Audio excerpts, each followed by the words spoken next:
Today, we visit EV experts in Hook and talk to the owners Martin and Estelle Miller. Martin explains how trying to find a good used EV in 2016 was difficult, so they decided to make it easier. We're an independent specialist in electric cars. We set the business up, myself and my wife, in 2017.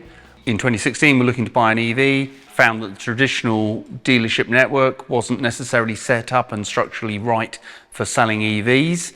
So decided that we could do a better job. The other thing that's quite dear to my heart is about reusing things. So the second-hand market, circular economy. I quite like buying things second-hand, not just cars, clothes, things for the home. And so, we tried to buy a second-hand car and had the most ridiculous experience.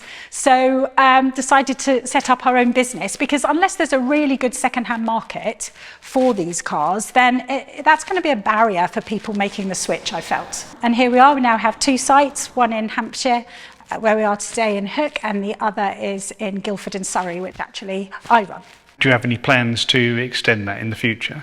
Absolutely. We believe that most customers would like to travel around 30 miles or 30 minutes to purchase a vehicle, looking at other counties, but it will be in London and the South East is our current rollout plan. How many vehicles would you typically stock across the two branches?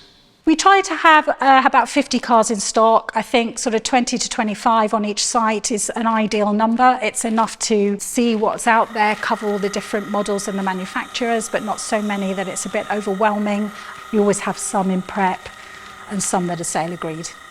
What are you actually looking for when sourcing the cars for the lot? We tend to sell cars between sort of 10,000 and 60,000. I'm looking to make sure I've got a good spread of different manufacturers, different battery sizes and different price points across the mix. But in terms of individual modules, we only sell cars that have full service history, that have good battery health. So there's a number of things that we're looking for in the specific models themselves. Yeah, we're a bit picky. And we also do a lot of sourcing for customers. So if a customer sees a Megane in red and wants one in grey, we can quite often find another car in different spec or a different colour that we're coming in. To actually give some customers some additional confidence, what accreditations or awards do you have that may be of interest? We have won many industry awards, not least Motor Trader magazine, Car Dealer magazine. We're members of the Motoring Ombudsman, but we've also become a sort of recognised source for the BBC, Telegraph, Guardian, Sky News. So hopefully customers will feel that. What other services do you offer, as well as the sale of cars? Do you offer leasing, servicing and things like that? We can help with the installation of charge points at home. We have a number of installers that we work with who we really trust. We know they're great people. Some of them are also fitting solar systems as well, where your car can form part of that system in your home. We're one of the few independents in the UK that operate a full battery testing system, so we can give customers a certificate of battery health, which most retailers, including a lot of main dealers, are unable to do. And that battery testing, is that something that you can do for all of the cars that you sell? Pretty much all. The supplier that we use brings on additional modules. There are some that we can't test right now, but the majority of cars can be tested. It's a procedure where we have to charge it at the right level, at the right charging speed. We then run some calculations and then we produce a state of health certificate, which the customer can get. We provide a lot of advice and help to people, not just before they buy, but after they buy, making sure they get the most out of their electric car, because that's another thing that's really important to us, that people are empowered to really enjoy it. We also have relationships with customers. I've had customers who phone up saying, I bought a car 2 years ago, I'm going down to France, can you give me some advice about charging in France? And of course we do. So we do route planning for customers, and we're also advising customers on their next purchase. Quite often a customer may have started with a Zoe as a second car in the family and then want to upgrade, keep the Zoe and then possibly upgrade a larger family car as well. Is that you going out to the trade or just finding them from wherever, I guess? Our sourcing is a really big and important part of our business. To find the right car in the right condition requires a lot of searching. There are more used stock coming to the market, but even still, we have great relationships with a lot of leasing companies. We're finding some salary sacrifice cars are returned early, not because customers don't get on, but because people change jobs, circumstances change. So a lot of companies that are tied into a salary sacrifice scheme will sell to us. We'll buy from lease, we'll buy from trade, we buy direct from manufacturers. And then, of course, when buying, we offer finance options. So you either buy outright or we can organise PCP or HP financing. Increasingly, we're buying more direct from consumers. So we have a Sell Your EV page, and we source a lot of stock from that. Because we know the exact value of an EV, we can often better any trade-in valuation on an EV. Okay, is that something where they get the money when you've sold the car? So effectively they're using you as a showroom for their car? We offer both. So we offer a cash purchase, or we can do a sale or return service. We can talk the customer through the pros and cons of both. But you're happy to have a conversation with the customer about selling an EV. Together with all of our experience, we've sold a lot of EVs, so we're very confident and get the right EV for their lifestyle. Quite a lot of customers have specific needs, so they may have a dog they want to store in the back, or a large family, or small children. Is that something you can give them advice on? Definitely lots of dogs. I think the dog ownership in the UK kind of spiked up during COVID, so lots of people with dogs and dog crates.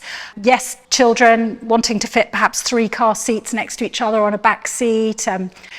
We do have on our website guides of, where we've actually got a dog in, Ruby, she's beautiful, Labradoodle, photographed her in all the different cars. So you can actually see and compare it to perhaps the size of your dog and what that's going to look like in a car. We've done the same with car seats, we've done the same with golf clubs. I had a couple once who came with a tent, and that fitted into a Nissan Leaf boot, in fact. We've had a lady with a massage table who was trying to get into a Renault Zoe, but again, actually had to at that time move to a Nissan Leaf. One of my favourite ones actually was a guy who came for a BMW i3 on the basis that the seats in an i3 fold down completely flat. It becomes like a little minivan, in fact, when you've folded them down. And his business was he took photographs from families and then would duplicate them or replicate them so that every member of the family had a full set of photographs. And he said he would pick them up in boxes, and if the seats weren't completely flat, photographs from one family would slide into the box of other families, and it caused chaos. All sorts of different stories and requirements, and we listen to what people need the car to be and to do, and absolutely make recommendations that are going to work for them. The first question is not which car do you want, it's can we talk about charging? Asking them whether they can charge at home, asking them if they can't, what are their other options, whether that's workplace, street placed. So taking all of those options into place. And then we talk through a typical week and a typical month, try and find out, what is a realistic range requirement they have. And then once we've spent time doing both of those things, then we can get down to what's the budget, what's the monthlies, what size of car, and what specifics you need. Is there anything that you would not consider in your stock? Are there any particular red flags that would stop you wanting to buy a particular car for your stock?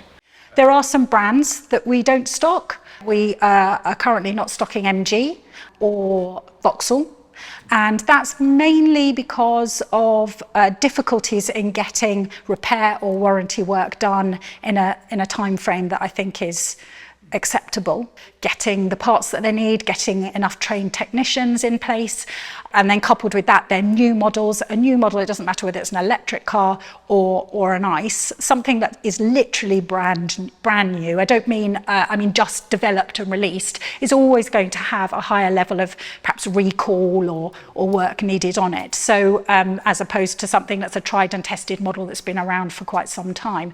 Every sort of 6 to 12 months, we try them out again. We'll buy a few and experience it ourselves directly. Other things that we don't sell, so for example, the Renault Zoe, the new one, the 50 kilowatt, newer one, the 50 kilowatt, it got a 0 NCAP safety rating, so we don't stock those. We do stock from time to time when we get them as part exchanges, the 40 kilowatt Zoes or the 22s. We've got a 2014 Zoe, because actually that's a 4-star NCAP car. But in order to make it 50, no, it is a vehicle that we have made an active decision.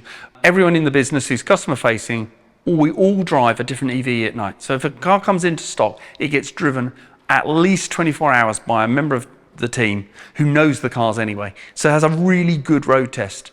And I'm not driving home in a zero NCAP car. And we just don't stock stuff that hasn't been properly serviced or hasn't had its recalls. The thing about software, and there's a lot of software in these cars, obviously the battery management system is a software system, and if those recalls and upgrades have not been installed in the proper order because the car hasn't been seen by the dealer in the right time frames, we can see that causes problems. So we're quite strict about that.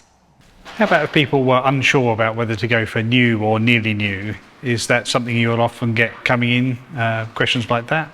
The typical question you get is, I need a car that does 400 miles because once a year I go to the Alps.